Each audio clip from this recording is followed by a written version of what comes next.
अगर हमारे पास 3 सेट्स हों, जैसा कि यहाँ पे स्क्रीन पे देखें आप, तो A B C 3 sets given है।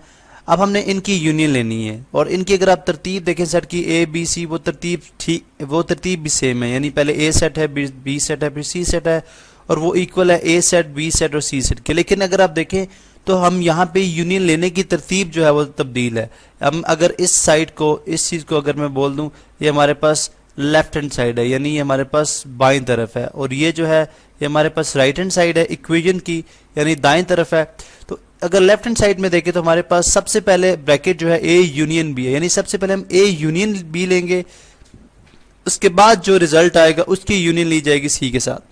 लेकिन दूसरी तरफ अगर आप देखें तो पहले हम बी की सी के साथ यूनियन ले रहे हैं, फिर जो रिजल्ट आ रहा है उसकी यूनियन लेंगे ए के साथ, और हम एंड पे देखेंगे कि क्या ये रिजल्ट एक जैसा आएगा या नहीं। इसी चीज को हम अगर मैथ्स की फॉर्म में देखते हैं तो हम इसको एसोसिएटिव लॉ बोलते हैं। क्या बोलते हैं जी? Associative law. यहाँ पे मैं लिख भी रहा हूँ एसोसिएटिव लॉ।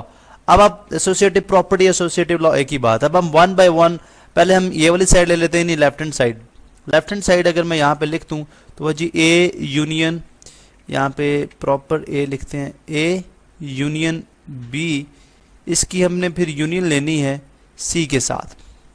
अब हम ऐसे करते हैं कि ए सेट अगर मैं यहाँ पे लिख दूँ, ए के एलिमेंट्स यहाँ पे पहले हमने ब्रैकेट्स लगा दी, ब्रैकेट लगा दी एज इट इज। उसके बाद ए के एलिमेंट्स, ए के अगर आप एलिमेंट देखें तो कितने हैं? 1 2 3 5 एंड 7। इसी तरह से यूनियन बी के साथ, बी के अगर मैं एलिमेंट यहाँ पे लिखता हूँ तो वो है जी 2 4 और 6।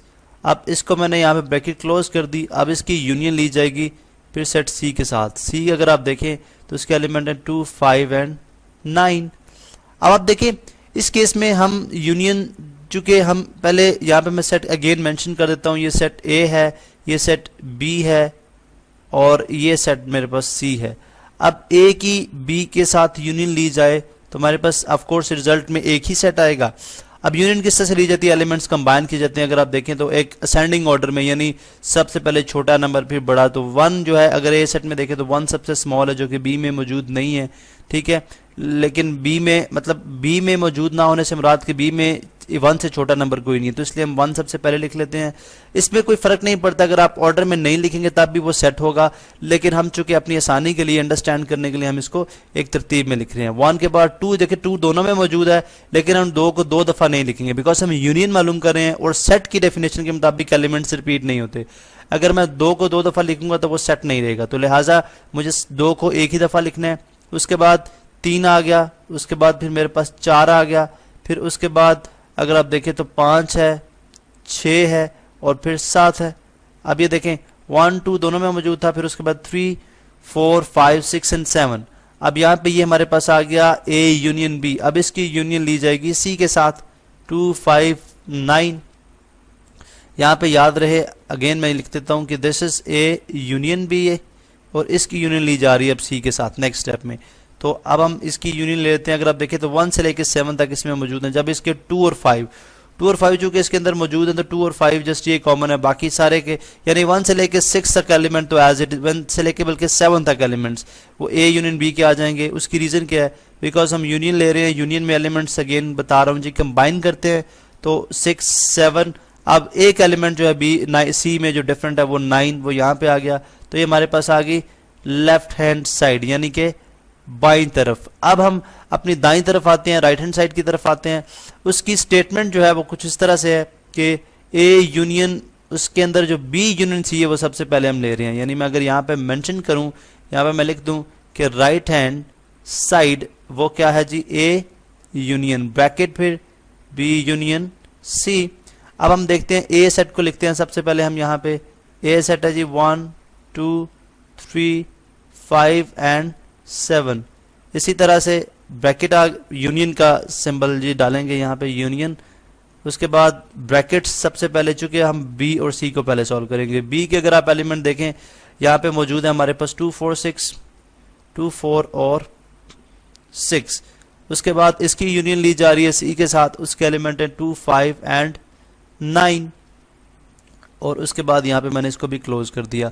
अब हम क्या करते हैं जी, इसकी जो यहाँ पे अगेन याद रहे आपको जी, दिस सेट इज ए। ये मैं इसलिए लिख रहा हूँ कि हमें पता चले कि हम किस तरह से ऑपरेशन कर रहे हैं।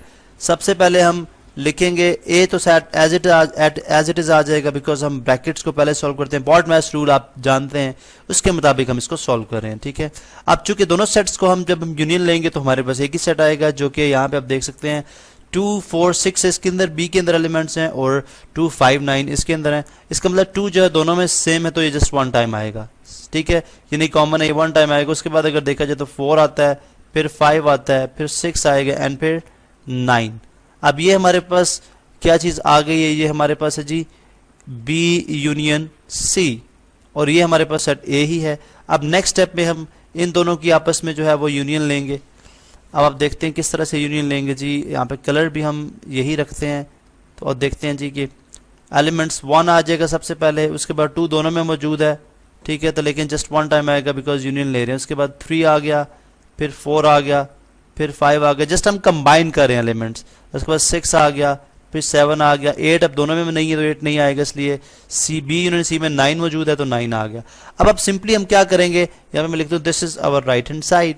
अब हम देखते हैं जी कि एलिमेंट्स को कंपेयर करते हैं। अगर हम यानी लेफ्ट हैंड साइड कंपेयर करते हैं और हमारी राइट हैंड साइड कंपेयर करते हैं, इसके एलिमेंट्स 1 2 3 4 5 6 7 9, और इसके देखें 1 2 3 4 5 6 7 9, ठीक है।